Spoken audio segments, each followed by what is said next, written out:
She's not breathing, Jessica says, voice sharp with that brand new badge authority. Sirens bleed into rain. Floodlights leach the color from the street. Steam feathers off a cracked radiator like a ghost trying to leave. 2 cars.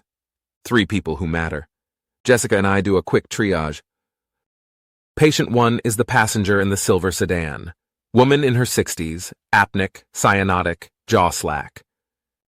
I seat the oral airway while Jessica seals the ambu bag.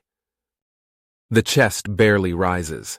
Patient 2 is the driver of the SUV, man in his 50s, chin to chest, airbag dust frosting his lashes, pulse there but lazy, drifting toward a colder room. Patient 3 sits on the curb, his wife. The bystanders have wrapped a red plaid picnic blanket around her shoulders. She keeps saying, "I'm fine, please help him," which is how people talk when they're braking, but don't want to bother anyone with the sound. And then there's the old man.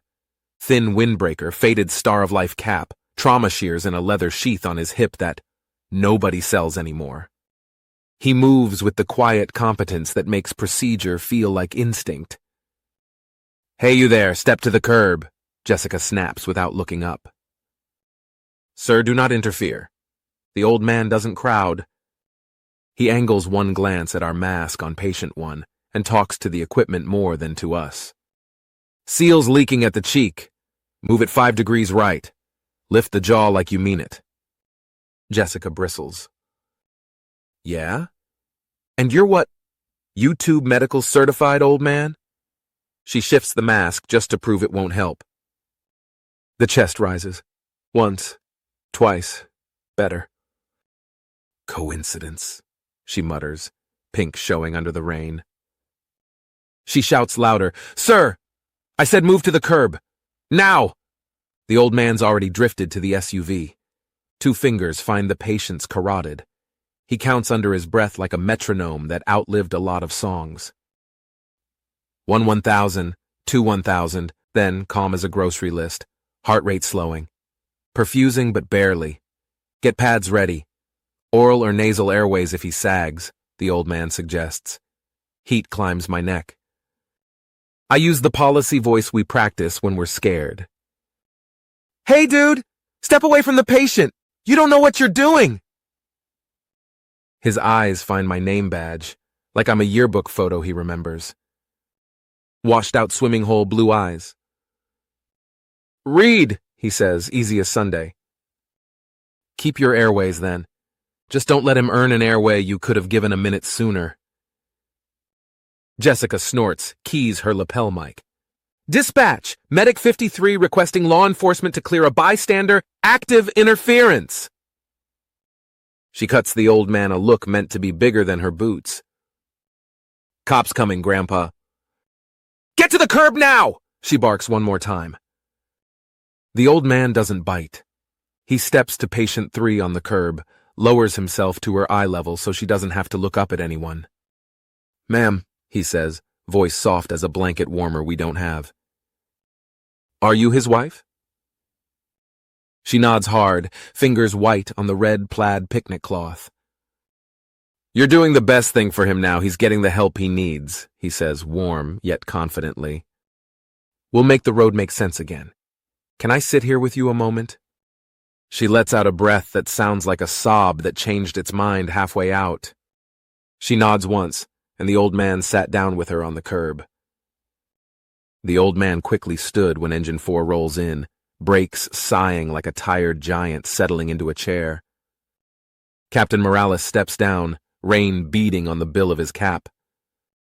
He wears weather the way an old oak tree wears wind, noticed, not respected. "What do you got?" he shouts to me, already moving to a vehicle. I point with words the way they taught us. Patient 1, apneic, ambu bag now sealing. Patient 2, bradycardia, perfusing but falling, pads and nasal airway ready. Patient 3, wife of patient 2, breathing okay, anxious, oriented, seatbelt tenderness. Then Reid says, the guy standing next to her and now walking this way has been getting in our way.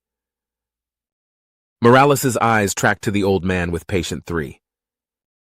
He opens his mouth to order him off, then stops. Recognition arrives like a song from a single chord. "Sir," the captain says, and the word wears respect, not command. Captain then says to us quietly, "You guys know this man?" Jessica squares up reflexively. "Bystander old geezer type who thinks he knows our job and keeps getting in the way. We've got PD rolling to move him." Morales almost smiles. Almost. That bystander is the reason this county knows what AED stands for.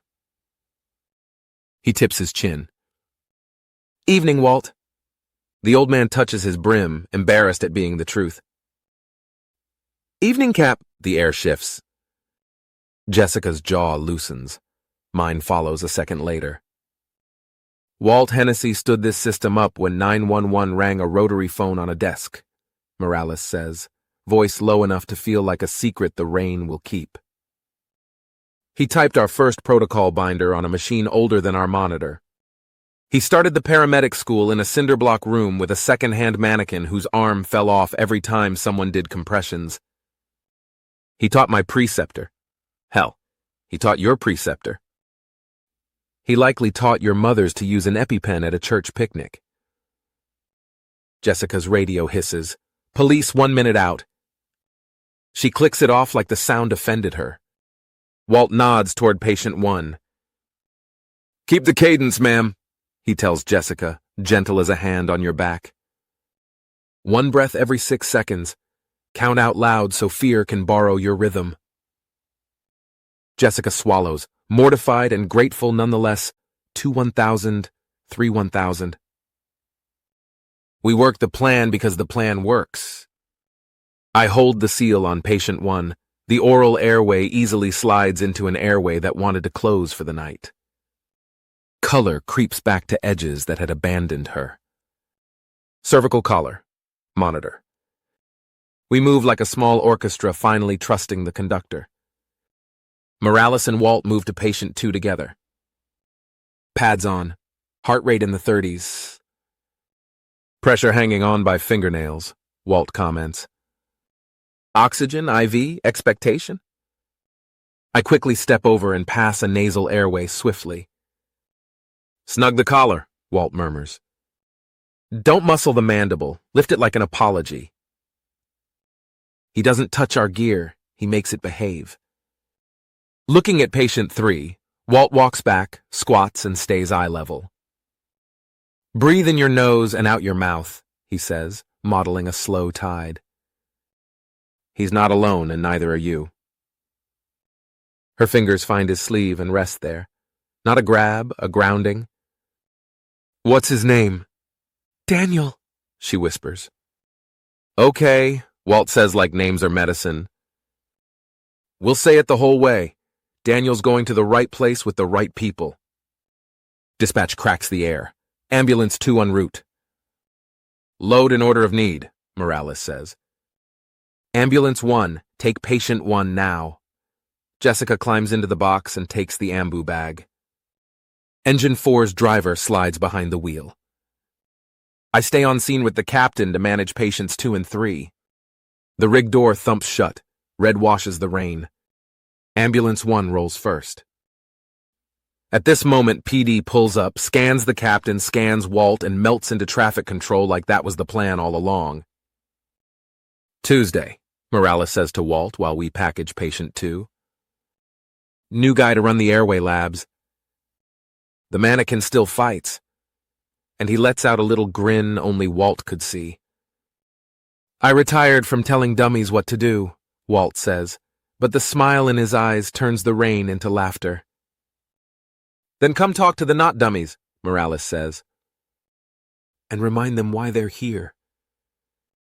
"We'll see," Walt replies. "We'll see." Ambulance 2 backs in. We load patient 2, pads on, nasal airway in, O2 flowing, pulse ox rate inching up, and IV in place. Pressure behaving like it might keep its promise. The ambulance crew takes over and loads the patient. The rig's taillights swing red and leave code 3 to the hospital. Bystanders exhale. A porch light blinks on like an apology. A tow truck arrives, yellow beacons like whirling bees into rain. The street remembers how to be plain.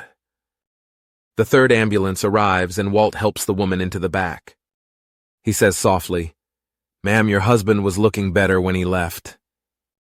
These men will take you to the same hospital so you can be with him. I'm sure he will want that." She smiles with a smile that is both grateful and sad as the medic closes the rig's doors. Walt then turns his eyes to me, one of the kids who called the cops on him. No scold in his eyes, just mournings. "First rule, Reid," he said. "Don't let pride make you deaf." I guessed, because the lesson was a lantern someone had tilted toward me. "Close," Walt said. "First rule is always remember the room is scared. All the rooms, even outside. Talk like you're lending someone your calm." "And second rule?" Walt asked. I shook my head. "Hot coffee," he said. "For families, for firefighters, and for you. It's not on any protocol sheet. But sometimes, and it's medicine in some ways." Captain said, "Walt, you still have that antique pager you used to carry?" Walt looked at him and pulls out of his pocket an old-school pager held together with pieces of duct tape. He taps the pager and says batteries are dead, but the memories are still alive. He then drops it back in his pocket, like a benediction, and thins back into the rain the way some legends prefer. More air than man, easier to breathe than to see. We finish with PD, sign the logs, turn chaos into rectangles, and return to the station. Jessica and Engine 4's driver deliver Patient 1 to a receiving team that moves like we hope to, efficient without saying so. Ambulance 2 delivers Patient 2 with a monitor that tells a better story on arrival than it did at the curb. Patient 3 rides non-emergency, mild chest wall pain from the seatbelt and airbag and worry at the same time, and someone trying to explain the dangerous wet road conditions in slow words that don't make sense. Upon my arrival back at the bay, 2 styrofoam cups sit on the table with our names in block letters. Reid Jessica. Lids a little crooked, the way careful hands leave them. The coffee tastes strong and honest, like rain and rescue and something older than either. Jessica comes in from restocking, still drenched to the bone from the rain and sweat. She stares at the drain on the floor, then at the cups I hold in my hands. "I called the cops on him," she says. Not quite a confession, not quite a joke. "Yeah," I say. "I was the one who told Walt Hennessey to get behind the tape," she stutters. "Yeah," I say again, because some lessons don't need company, only a witness. The captain walks past us, slow as a sermon that knows its time. He rests a hand on Jessica's shoulder. "You did fine," he says. "You kept an airway, you kept a rhythm. You kept your patient alive, and you learned something you won't forget. And nobody bled for it." Jessica nods. Her throat works once, like someone just let her set down a heavy thing. "Walt was so quiet," she says. "Most competent people are," Morales answers. "Noise takes energy." He moves on. I think about a county that once didn't know what a paramedic was. A garage where the first defibrillator lived next to a lawnmower. Protocol sheets, typed by a man who believed you could build order out of chaos and care. I don't even think about writing my name on a glove with a Sharpie, so a stranger will know a human touched them. Maybe I should. We still run calls. Roads still forget to be gentle. Somewhere tonight, an old man is counting breaths to 3 the way some people count blessings. If this finds you on shift or on your couch or in that wide-awake hour when the world gets too sharp, carry it. Pass it on. Not because of legend, but because of what legends come to teach. Lend your calm. Count out loud. Remember, hot coffee is medicine. And if you see an old pager in some old geezer's pocket, don't laugh. The past is what keeps the present from falling through its own hands. If you enjoyed this story, please like, share, subscribe, and comment as it helps the channel grow. Thanks for listening.